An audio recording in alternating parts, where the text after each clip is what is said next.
My name is Wyatt Cheng. I work as a technical game designer on Diablo III.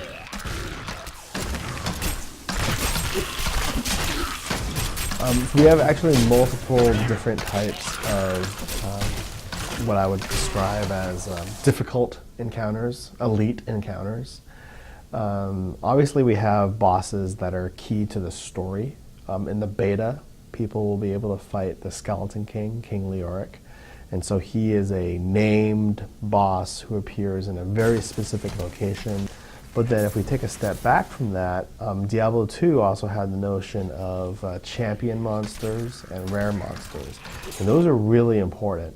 For me, Diablo is largely a game about feeling awesome and heroic and huge and doing, huge damage and having lots of mobility and tons of utility skills and great visual effects. But at some point you have to feel challenged. Because if you don't feel challenged, then you're knocked out of the zone. You don't have to concentrate. All of my builds and my gear are only meaningful if they help me become more powerful, and becoming more powerful is important. I need to be able to feel it, and to feel it, you need to be challenged. And so a lot of that challenge is provided by these, elite encounters, as I like to call them. And so on top of bosses, we have champions, which are packs of monsters with special abilities. In Diablo II, the champion packs were things like champions and ghostly and fanatic. And so we've expanded a little bit on that idea in Diablo III, just the idea that there'd be these packs of monsters with a special ability. And then there's also the rare monsters, which are, again, packs. A rare and his minions. And it's a pack of monsters where one monster is like the ringleader, and fire enchanted monsters. Oh, everyone remembers like lightning enchanted monsters and multi-shot monsters, and so those are great examples of rares. And so even though they weren't like named bosses in a specific area, players are still really, they were a really integral part of Diablo 2, and so we have rare monster packs in Diablo 3 as well, and they're scattered randomly throughout the world for you to come across. And then there's unique monsters. And unique monsters are a lot like rare monsters, but they have a specific name, and sometimes they have a story element to them, and sometimes they appear in certain locations only. There's no hard and fast rules when it comes to unique, but generally it's when we want to build on the story a little bit, or we need a monster who has a specific set of powers for the location that they're in. Again, that's an elite encounter to provide additional challenge. We've seen the complexity that you've introduced into the game. Is there a risk when there's so many different ways to play these characters that people might sort of get bogged down with choice, and it might slow the game down a little bit for them? Yeah, I mean, that's definitely a concern. We've changed the skill system so many times over the last few years. Like, it's unbelievable how many times we've changed the skill system. And pacing is a big deal. And the system that we have in today, where you acquire skills and they unlock as you level up, what I really like about it is that you are given one skill at a time, and so it's gradual. I actually found it more overwhelming before, when I would level up and then if I hit level 6 or something, I also have 3 new skills to choose from, or sometimes 4 new skills, and then I had to stop and I had to read all 4 skills, and then when you have runes, you've got the 5 runes, and each rune modifies the skill to do something different. So now, it wasn't just choosing one of 4 skills. I had 4 skills and 4 times 5, 20 rune effects that I had to take into consideration. That was really overwhelming. So I feel like we're in a better place now. When I level up, I get 1, sometimes 2 new skills, usually 1, and I can just try that one out, and check out the runes in that one. So it's actually even better. Is there a risk that it's still overwhelming and players still spend too much time in the UI? Yeah, I think it's something we still have our eye on. It's something that we'll keep iterating on. I don't want to take away the depth, though. We have something that's good, We have something that I believe in, which is awesome rune effects and skills that do big, meaningful things. I would never want to lose that. So that's the trick now, is how do we simplify it and make it accessible and understandable without losing any of the depth that we've created. We've heard that the beta is primarily about sorting out technical compatibility with PCs. Yes. Is there anything that anyone can do to increase their chances of getting in on the beta? Are you looking for particular types of machines that people have?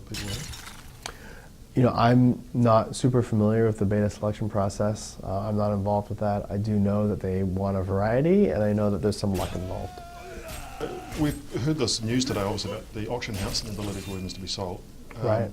What I wanted to know from your perspective is, has this altered in any way the algorithms you use to randomly generate weapons? Have you had to take into consideration that maybe you have to make them a little bit more rare if people are going to be selling them? Is there any change there at all? No, not for me. For me, and this is just my personal philosophy, is the game should be fun. And so when I'm tuning the drop rates of the items or measuring the power progression of the items,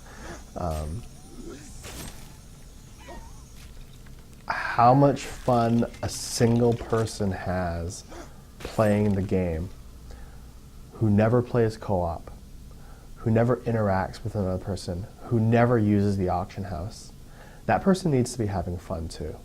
And I think that if that person's not having fun, then we've failed. The auction house is a feature to basically provide a more secure and enjoyable experience for people who were engaging in this other whole trade and system. But I would never want to compromise the experience of a single person. And when it comes to making an item rare, we have randomly generated loot, and so things are hard to find. And a lot of the philosophies are honestly very similar to D2. The exact way, I don't want to get into exactly how we generate items and stuff like that, but I mean, perfect items were ridiculously rare in Diablo II, and that philosophy is really more about having the endless item hunt, which is what people like so much about the Diablo series. Just to confirm, is there a 6-player limit for multiplayer or 4-player limit? Currently, multiplayer is geared towards 4 people playing cooperatively in a party together. The crafting plans, I actually picked up one as I was playing before. That's very good, but with so often of these sorts of designs, they sort of lose a bit of steam later on towards the end of the game. So, in-game content, are there really awesome, epic crafting plans that you can get right at the end of the game? Yes, absolutely. I don't know if you saw the recipes. What kind of recipes did you get right now? It was an apprentice, something or other. Were you able to make like a belt or a chest piece? It was something like that. I didn't quite have enough of what I needed to do it. Okay, and then normally, there's a really important part of the text there when you go to craft. Let's say, I think one of the first recipes is a belt, and it says something like plus attack, and there's a random range on it, and then it says +1 or sometimes +2 other random properties. That's a really integral part of our crafting system because one of the core values of Diablo is randomness. Random environments, random loot, right? Random drops. And we wanted to integrate that randomness into our crafting system as well. So I might craft a belt and and what we've done is crafting gives you some input into what comes out. So you're going to get a belt. It's going to have 2 affixes on it. That one of those 2 affixes is going to be plus attack. What you don't know is how much attack and what's the second property going to be. So you can make 2, 3, 4 belts in a row and get something different every time, in theory. So then for the end game, we have more recipes that generate yellow items with lots of properties, and they have a chance. Randomness, there's always randomness. They have a chance to be the best items that the player can find. I'm not guaranteeing it, but it's certainly possible. A good analogy. In the same way that in people would ask me in Diablo 2, who's the best boss to kill in Diablo 2? And I said, well, Pindleskin runs were really popular. Mephisto runs were really popular, but it was always a chance. It was always just, giving it a shot and seeing what came out.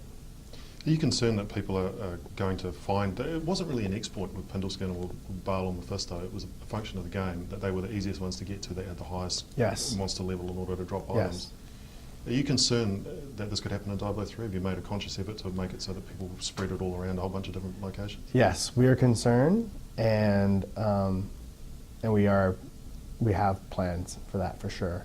What's interesting from a player behavior standpoint, like the way players approach any game like this, is players care about being efficient with their time.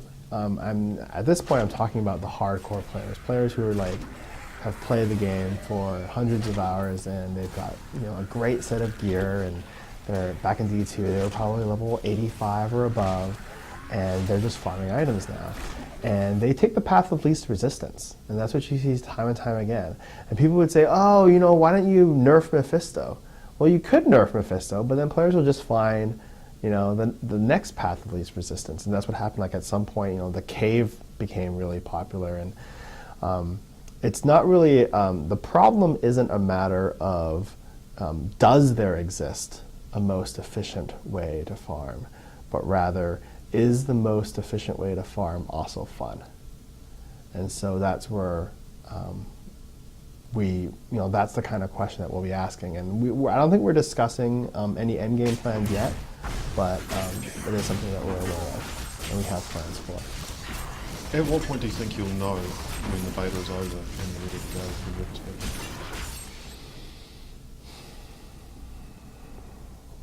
The decision for when the beta is over, I think, is largely on the technical side, since the number one goal is server stability, patch, launcher.